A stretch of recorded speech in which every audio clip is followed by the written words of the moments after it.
Yeehaw! Larken Rose here. Convenient thing about Facebook Live is if I have half a thought, but I don't want to bother writing it out, I can just start randomly ranting at a camera. This thing came up because in my news feed, as I'm scrolling down, and I get 8 billion things in my news feed, some story about a cop, a video surfaces of a cop, punching some teenage girl in the face several times because they're at a party or something, and there's video of it, and of course the cops lied about what happened, and then the video came out, and no, that isn't what happened. So they arrested her for assaulting a public servant or something by apparently hitting him in the fist with her face. But it brought to mind something that is worth a random rant, which is when people see somebody in a uniform, when the average people in status see somebody in a uniform, they sort of think, oh, that's a police officer, instead of that's a person in a costume. And I've talked about this a million times. Other people have talked about that a million times. But it's like they actually forget that they're people.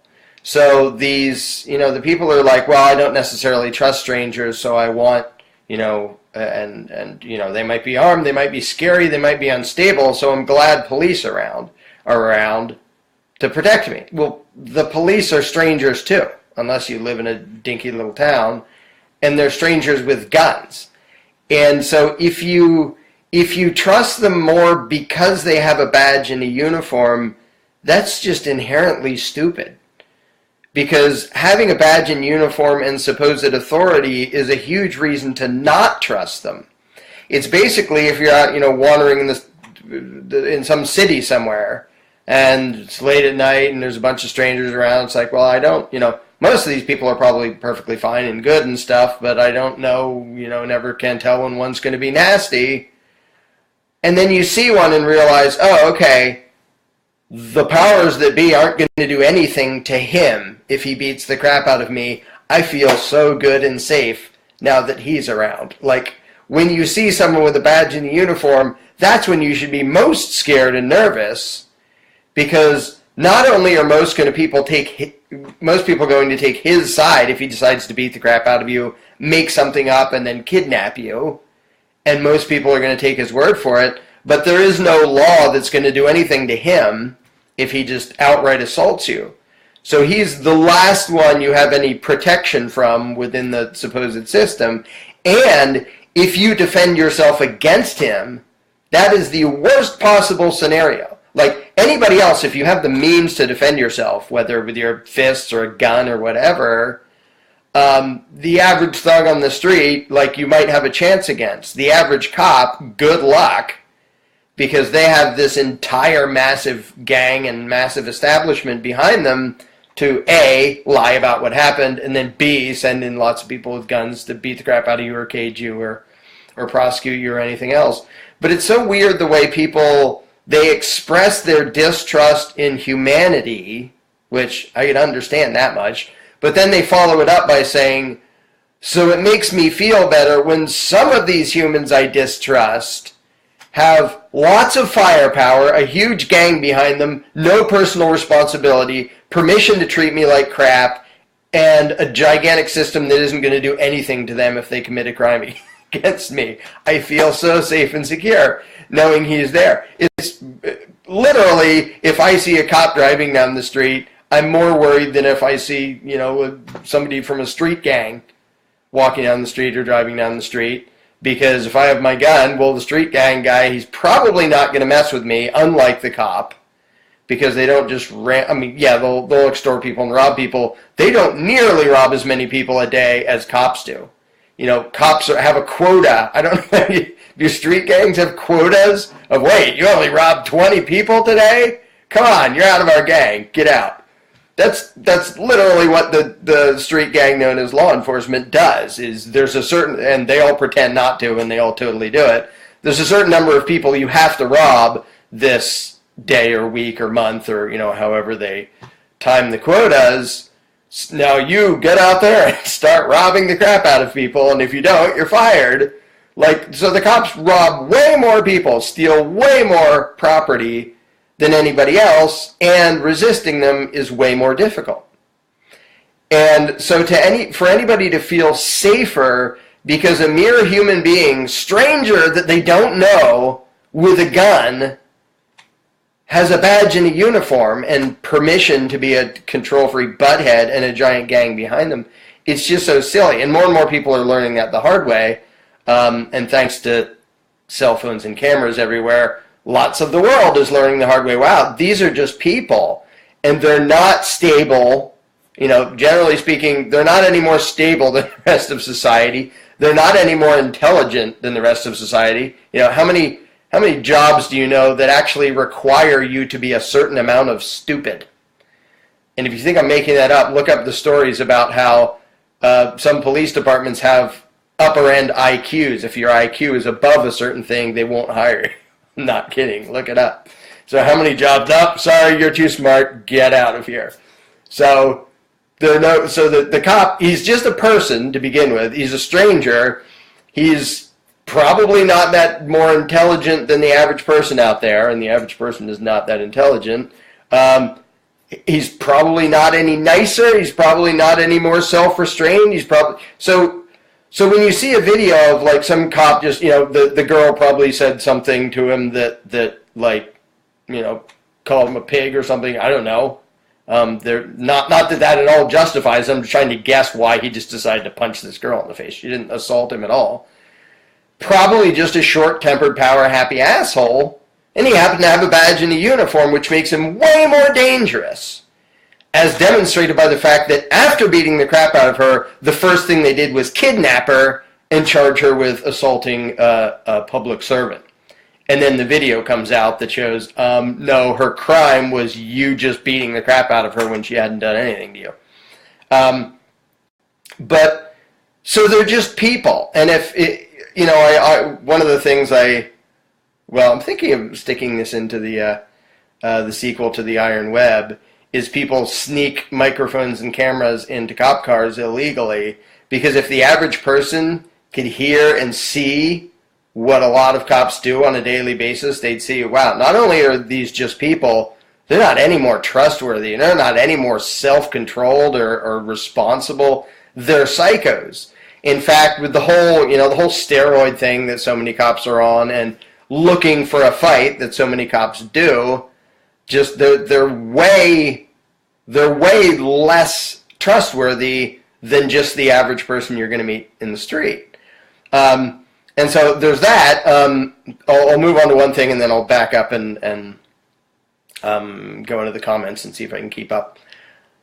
So there's that. There's cops. Why the hell would you trust them? Now, the only way you could possibly make the situation worse is put them in a scenario where they can all the way commit murder. There's very likely to be no record of it, and it's almost certain that nothing is going to happen to them if they all the way commit mass murder. That is a description of the U.S. military. You give these people who don't even have to be qualified to the degree to be a cop, you give them a machine gun, you stick them on the other side of the world, you tell them to boss people around, they assault people, they commit extortion and rape and torture and murder, and what's the likelihood that anybody's going to care or anybody's going to know about it, other than their victims, of course, and then their family members and stuff. And so, and this is a thing I've pointed out before, that, okay, if you're on the other side of the world killing people for politicians, we'll give you a machine gun.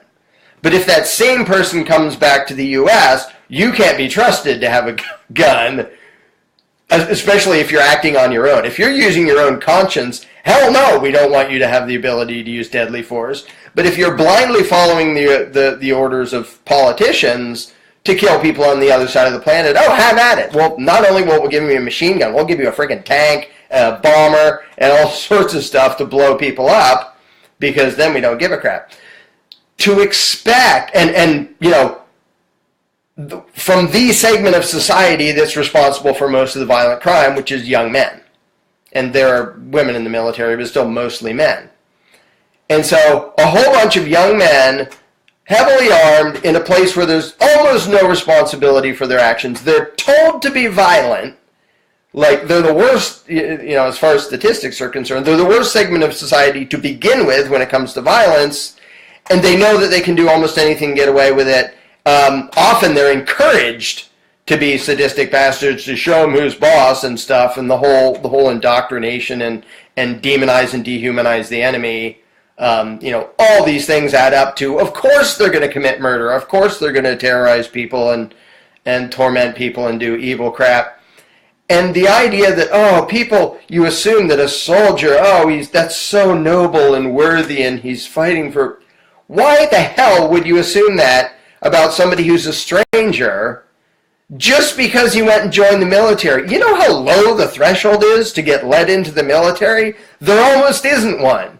It's what people do who can't figure out anything productive to do, is they go into the military. So you get a bunch of dumb, violent, young men. And it's not only them, but there's a lot of them that join the military. You give them a gun, you send them to the other side of the world, you tell them to boss people around and occasionally kill people, and they know damn well that there's almost never going to be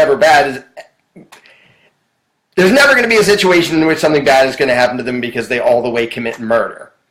If it happens to get caught on video, that's one thing, but how many Iraqis carry cell phones and camcorders compared to Americans? I know some of them do, but in friggin' Syria, I kind of doubt it's less than in the U.S. So the likelihood that this segment of society, that's just strangers, they're just average people, they didn't take a magical goodness pill to get into the military. If anything, they took the exact opposite.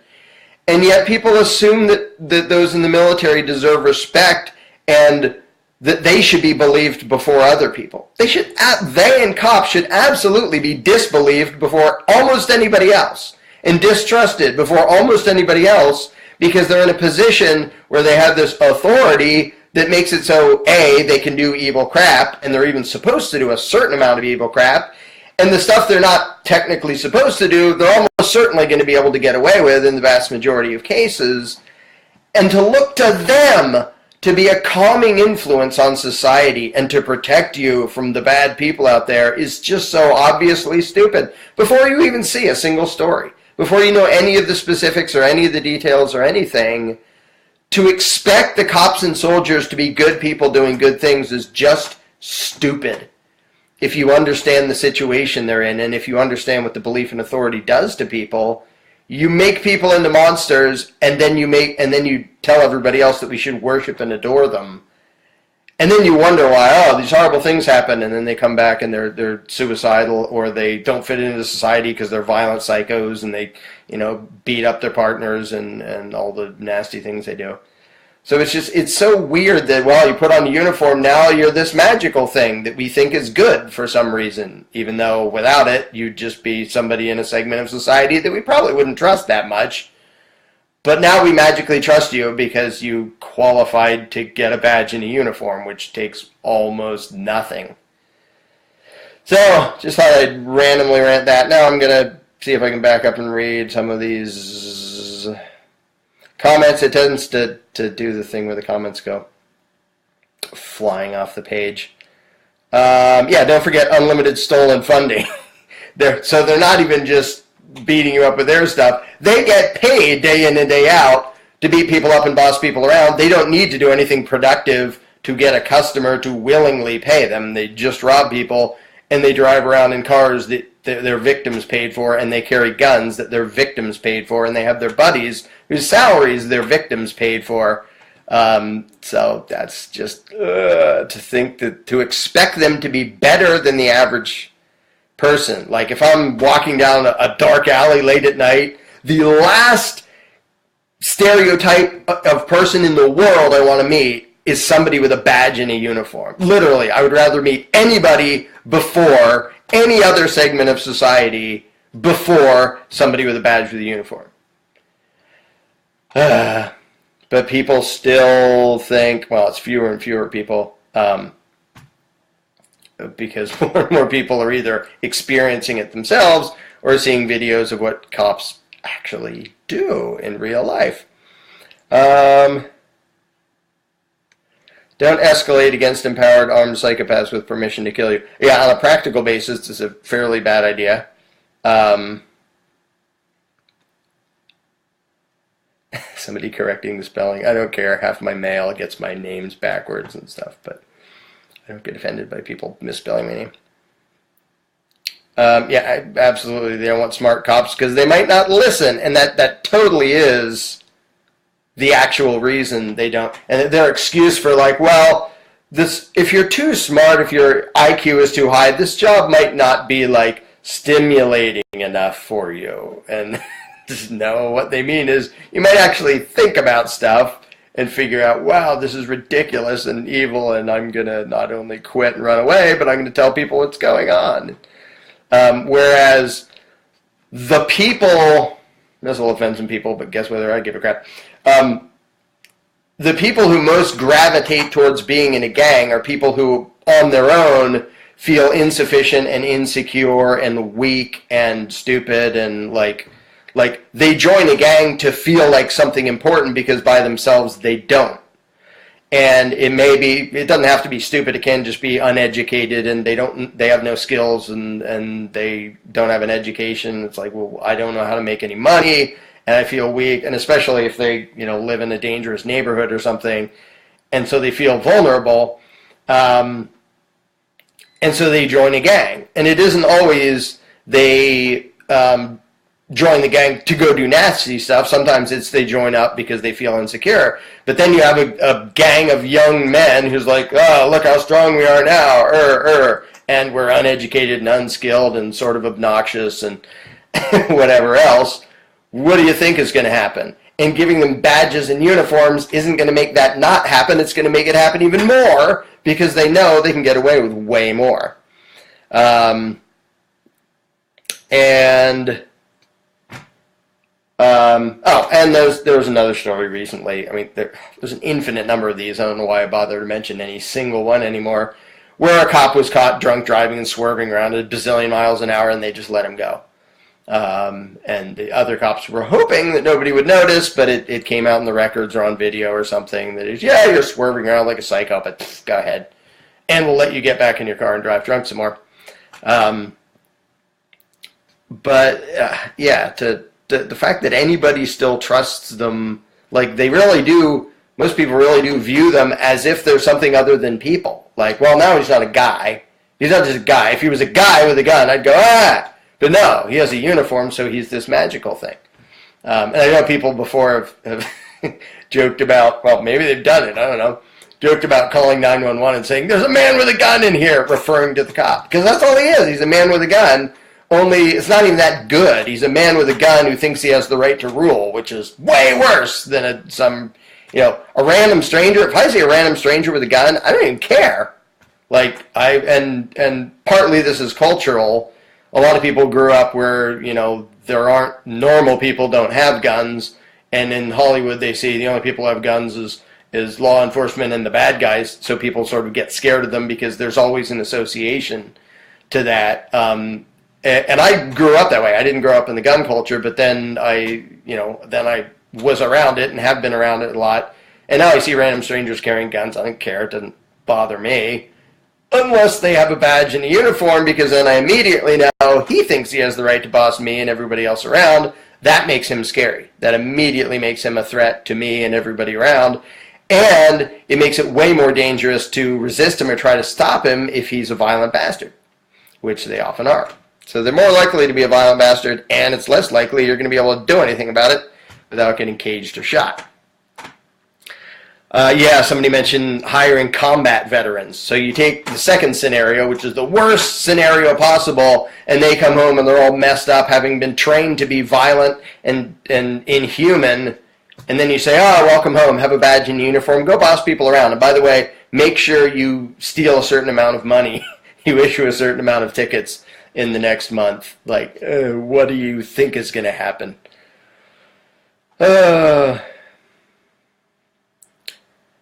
So they're combat trained, and that's really the people who were spending all their mind in the mentality of violent combat. That's who you want being peacekeepers, which, hardly anybody even calls them that anymore because it would be so laughable.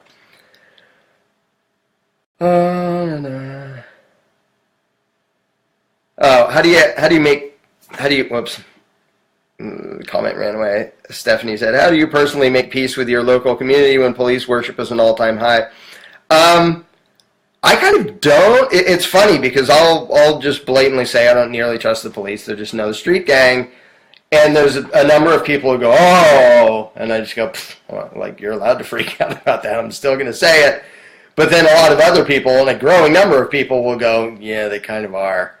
And I never, like, I'm to the point where if somebody's horribly offended, I'll say, well, we can talk about it and I can prove it. I don't really care if you're offended. I'm going to say if they're a street gang, because what they do is drive around robbing people. Like, have you ever seen a cop saving a good guy from a bad guy? No. Have you seen them by the side of the road stealing people's money for having the wrong sticker on their car? Yes, constantly. You always see that all the time because that's what they actually do. And if somebody made a realistic cop show, it would be boring and infuriating because mostly you would see them fishing for reasons to steal money from people who didn't hurt anybody or threaten anybody. Oh, all right. Let's scroll down. Yeah. And Amanda is here. And because yeah, and they come back. Not only were they trained into combat, but they come out all traumatized and depressed when they figure out what they were doing over there was basically being terrorists. And some refuse to admit it to themselves. Some admit it and say, yeah, we weren't, like, I was guarding the poppy fields, or I was randomly harassing people I didn't know and kicking in their front doors. And that majorly messes people up. And then they come home and you give them a gun and a badge and say, here, boss these people around. Like, how well do you think that's going to work? And I know, I've mentioned this before, but I know some former cops who were cops ages ago who say they can't stand cops now because they remember a time, and this may never have been true in big cities, but in smaller towns, they say, I remember a time when we were actually like peacekeepers. And our goal was to settle things down and to smooth things over and to, keep everything quiet. We weren't like looking for excuses to arrest and fine people. They were pretty close to what would exist in a free society, not as law enforcers, but as there's a guy with a gun I can call if I feel like I'm being threatened, and they show up, like the threat management center up in Detroit. If anybody hasn't heard of that, look up the video and listen to their the founder, I forget his name. Sorry, I suck at names.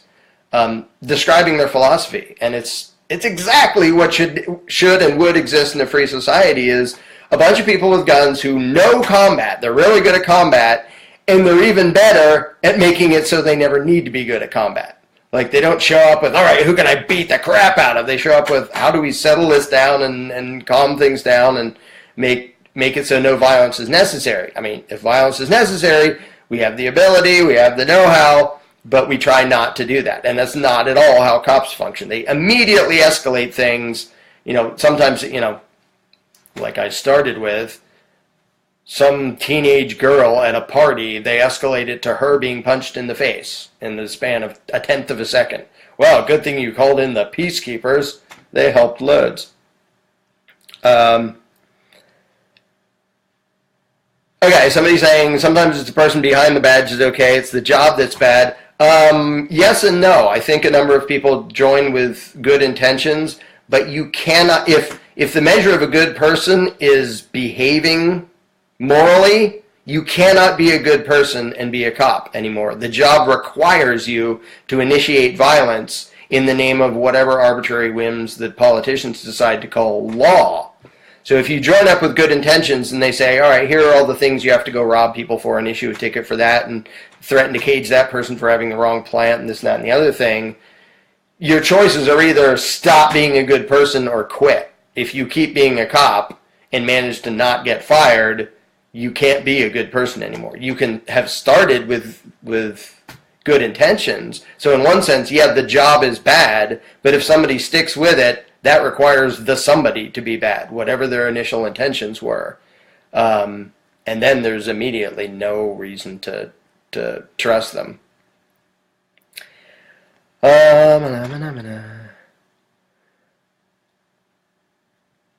Yeah. Sorry, comments jumping around. Matthew saying he knows lots of people who've been who experienced police abuse firsthand, but they still support the police. And there's this mentality. Well, that's an exception. It's just it's a bad apple. And I won't go into that. I've talked about that a million times. Of how is it that all the good apples never do anything about the bad apples? And I point that out in videos, in police abuse videos. I point to, look at the other cops, and you can go do this. This is a mental or philosophical exercise, is watch a bunch of police abuse videos, but instead of focusing on whichever cop is beating the crap out of somebody, look at all the other cops. See if they, A, are doing anything to stop it, or B, look the slightest bit surprised at what's going on. Do they look like, oh my gosh, I can't believe my... Or do they look like, oh yeah, Bubba's beating the crap out of somebody again. Hey, Bubba, can you kind of say, whatever, I have to back you up. Like, so where are these good apples? Because in these videos of the bad apples, how come they're surrounded by other apples that aren't doing anything to stop it and don't look at all surprised by what's going on? So, yeah. But yeah,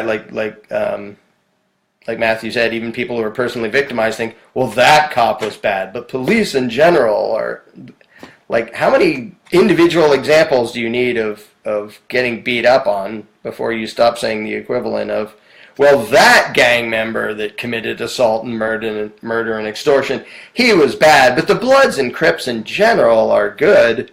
And the funny thing is, I actually think that's more likely to be true, that there can be street gangs that are actually good and moral and legitimate. And I mean, I doubt it happens very often, but at least it's theoretically possible.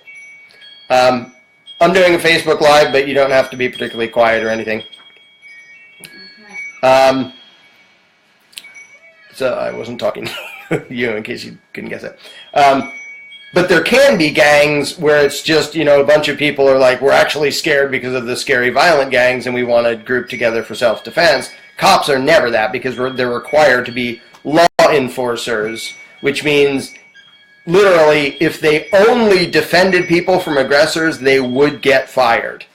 If you're a cop and all you do is defend against actual aggressors, you're going to get fired because your job requires you to enforce every law. And the quotas are specifically about go rob people who didn't threaten or harm anybody because they drove 5 miles an hour over the speed limit, or they didn't have the right sticker, or their windows were tinted too much, or years ago I got to sit in a New Jersey frickin' courtroom about the tree that I took down, which I beat. They had to throw the case out. But I can't even count how many cases there were of tinted windows where they're doing this conveyor belt of robbing people because their windows, you couldn't quite see through them enough. Like, wow. So that's a reason to kidnap and rob somebody. Lovely. So they're constantly just fishing for reasons to rob people. And it's possible, I don't know how likely, but it's possible for an average street gang to not do that, to mostly mind their own business and actually sort of benefit their neighborhood. Not that I think most of them do, but at least it's theoretically possible, whereas it's not possible for law enforcers to just be defensive because their job requires them to be offensive and aggressive. Les says, a good cop has a back seat full of cops. Yep, and then immediately he's fired, and it was, Josie made the point that she wants more bad cops, because a bad cop means one who doesn't do what the other cops expect. A bad cop is one who arrests the other cops when they do evil crap. But that hardly ever happens, and when it does, they immediately get vilified, and they get death threats, and they get everything else because they've gone against the street gang. Yeehaw.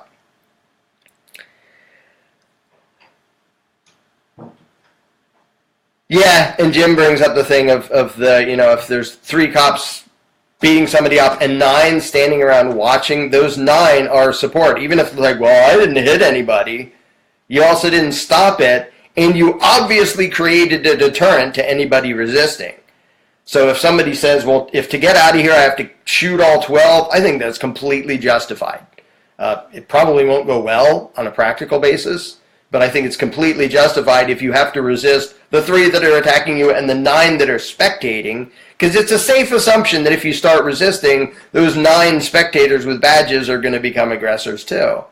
And so, but in so many of those videos, the cowardly thugs watching are an indication of what cops are actually like. You can't pretend it's a few bad apples when all the other apples just stand there and watch. At best, they stand there and watch. At worst, they join in the evil crap. And let's see. Yeah, Matthew mentioning the thing that there are things that most people realize, like, well, if the cop's doing this, if anyone else did that, that's totally and obviously wrong and immoral, but it's a cop, so it's okay, and you should go along with it, and you should cooperate, and, you know, all the memes of you know, why don't you, instead of saying, fuck the police, why don't you just obey the law? And there's memes of, like, you know, Nazis harassing a Jew, or, you know, Jesus being nailed to the cross. Why don't you just obey the law? But that mentality that cops are allowed to do things that normal people aren't, that's one of the reasons they're so freaking untrustworthy, and you shouldn't nearly feel safe around them, because they basically have societal permission to be violent aggressors.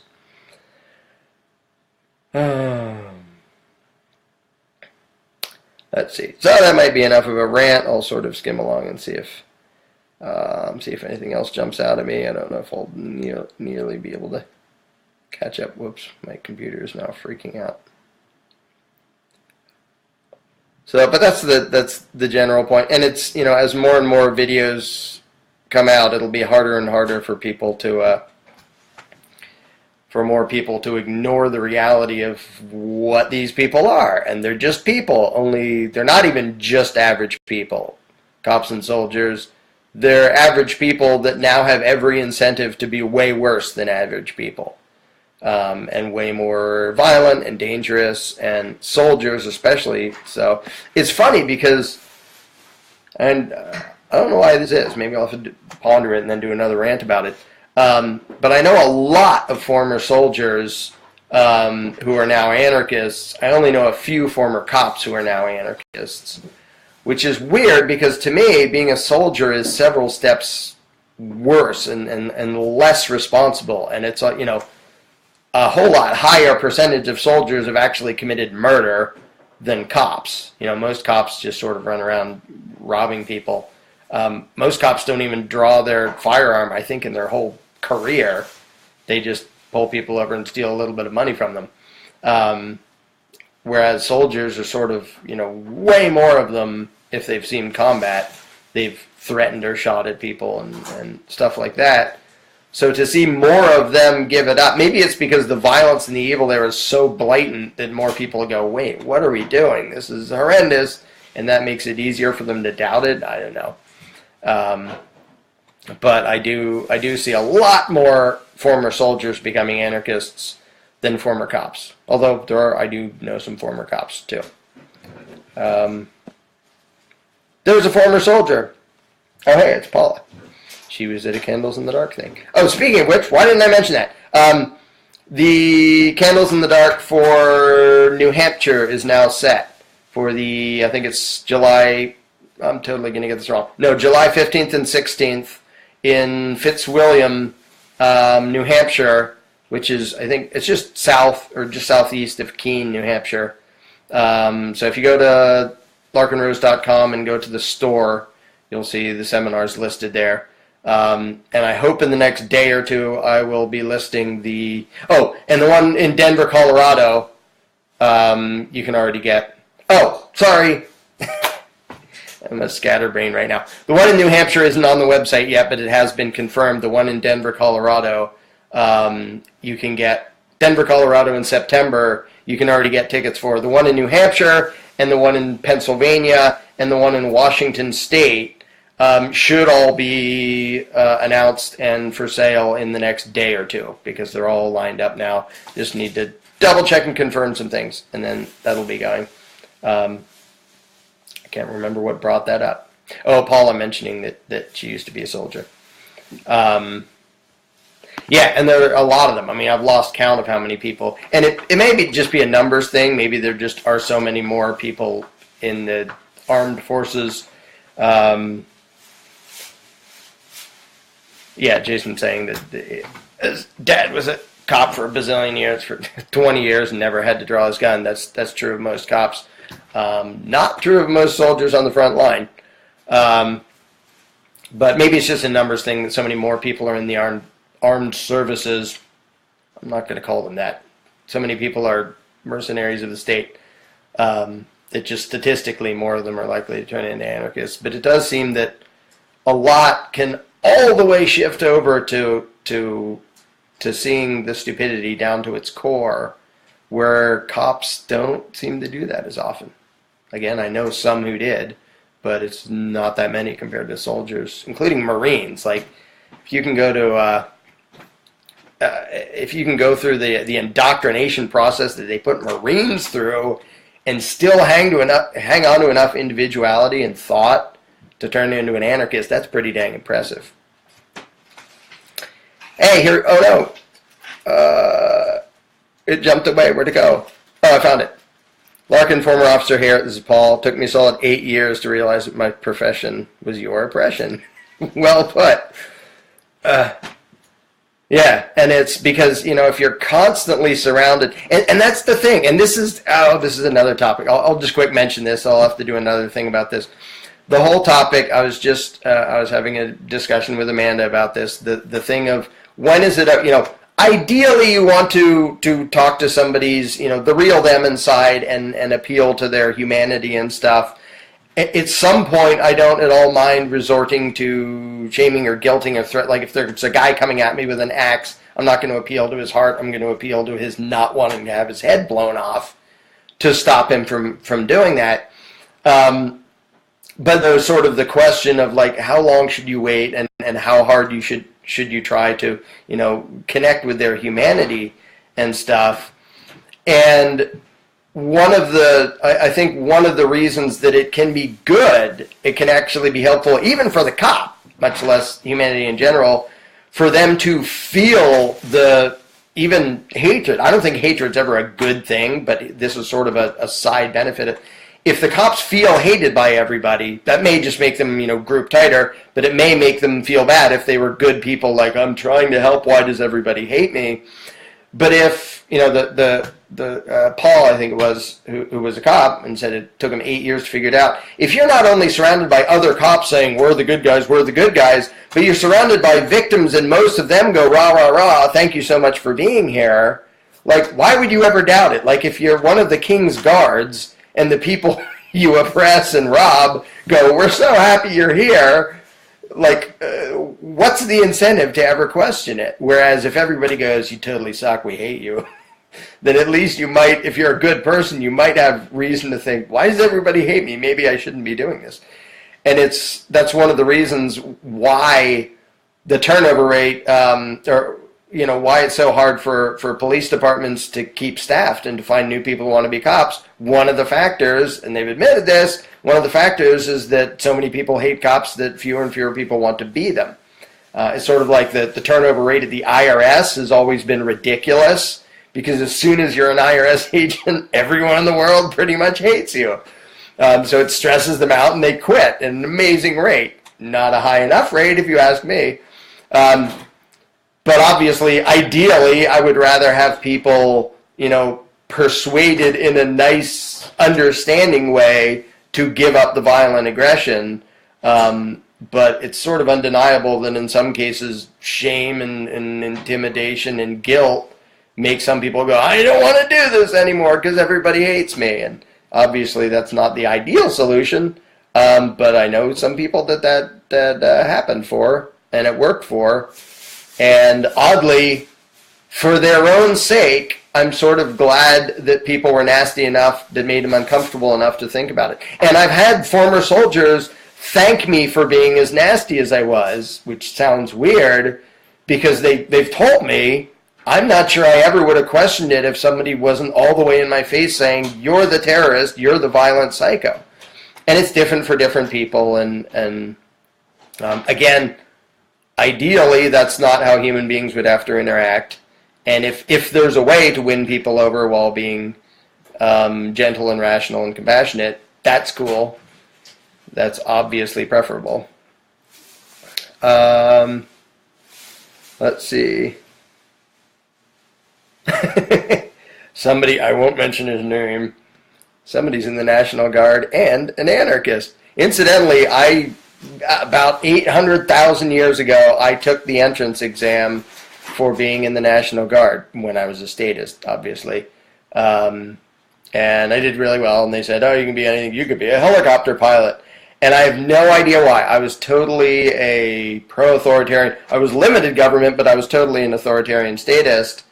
And so I thought, rah, rah for the police and the military, and something in me just said, don't, for some reason. And I won't pretend it was anything wise or anything. I don't know why. But I went through the process of taking the exam, and they said, yeah, I would really like to have you. And something in me said, no. Alrighty, so that Mitch saying, cop friend from high school, there's a war on cops. Guess who started it? Let's see. Robin asked about the Pennsylvania Candles in the Dark. It will, I'm pretty dang sure, almost totally sure, it'll be in Hatboro, Pennsylvania, which is suburbs of Philly. And it will be in July. I don't know exactly when yet. And that venue isn't totally nailed down, but it was pretty dang close last I heard. So let's see. There's tons of comments pouring in. I could go forever. But maybe I will just pipe down because I covered enough. And so, yeah, there are some random thoughts. Oh, last thing, Mark says come to Toronto. I'm actually trying to, and there's a good chance that I will at some point. So that one isn't set. I don't know when that'll be yet. In the dead of winter up in Canada, so we can all die of frostbite in December. Thomas saying he's retired, active Army veteran, knows through experience how hard the indoctrination is to shed. Yeah, you know, people love to imagine that in that situation I would do the right thing. So you don't freaking know. Had I gone through that indoctrination, I don't know if I ever would have become an anarchist or paid any attention to them. I don't know, because when you have your mind that molded into this insanity, and I've said this before, I'm not just kissing butt here, I've said this before, when somebody has gone through that level of indoctrination and manages to get out of it, that really freaking impresses me. I'm not sure I could have done that. And to have started that far behind and that programmed into authoritarian mindset and to still get out, that's pretty freaking impressive. So, alrighty, so it keeps piling on. Settle down, man. Mention the most dangerous superstition. Yeah, I do. It's so funny. I keep almost stopping. It's so funny how often, like, there's a bazillion people out there. It's a big-ass world. And it's so funny how often I'll be talking to somebody and they're like, you wrote a book? And I have to remember, oh yeah, I'm randomly talking to random people in random places, and some of them have known me for 20 years and some of them have known me for 20 seconds. So yeah, I should sort of make it a point every once in a while to mention my books and videos and stuff. Yeah, I wrote a book called The Most Dangerous Superstition. And I also wrote a book called The Iron Web, which is currently out of print. The audiobook is available on larkenrose.com. The audiobook of The Most Dangerous Superstition is so close to being done. Somebody else did it for me, which is awesome, and there's one dumb little glitch. I sent it in for review, and there's one stupid thing that has to be fixed, and I have to hurry and do that. So, yeah, but yes, for those who don't know, I do have a book called The Most Dangerous Superstition that you can find on Amazon or at larkenrose.com. And lots of people have told me it changed how they see the world and changed their life, which is pretty dang cool. It's by far the most important thing I've ever written. Probably will be the most important thing I ever write. Except maybe The Mirror, which isn't a book. It's a giant, weird, interactive thing. And if you look up Larken Rose, The Mirror, you can see a trailer for it, and you can see how to, if you want to support that, and me working on that, because that's a gigantically huge project, biggest project I've ever done in my entire life, and when it's done, I'm giving it away to the whole world for free. So it's not like, I'm going to cash in on this one for sure. I'm going to not cash in at all. So if anybody wants to fling money at me so I can work on it more, that's cool, because in the end, I'm unemployed with nothing to sell when I'm done The Mirror. Alright, so I guess that's about it. And